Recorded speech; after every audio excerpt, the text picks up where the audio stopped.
So game two starting pitcher will be Matt Boyd, a guy that the Guardians signed in June as a free agent, rehabbing from Tommy John surgery a year ago, going for the Guardians. Boyd pitched parts of 8 seasons in the big leagues with the team he'll face, the Detroit Tigers. For 8 of those seasons, also had a year there with Toronto at the beginning of his career, one with the Mariners. But he was kind of the veteran leadership guy on the Tigers staff that had some of the pitchers that are now the core of the Tigers big league staff. Boyd has had a big impact, especially on Tigers game 2 starter, Tarik Skubal, who is a leader for the AL Cy Young Award. I struggled pretty heavily, in 20 and a lot of early 21 too, and I had a lot of discussions with him, just like, mentally, how do you take, you're worried about going up and down, like how do I just focus on my job? And he had a lot of advice and a lot of good stuff for me throughout all that. So I think that speaks to the guy he is. I think he's the nicest guy in the world.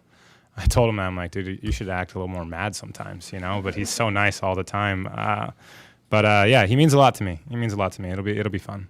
Man, you're gonna make me say positive things about Matt Boyd before game 2. I mean, everything that has been said about him, really can only be positive. I mean, this guy was an anchor on a team that was trying to find its identity. Certainly on the pitching side, he was asked to be a huge leader as young pitchers were broken in, as the transition of learning how to be a big leaguer to learning how to win. He was instrumental in pouring some of this foundation.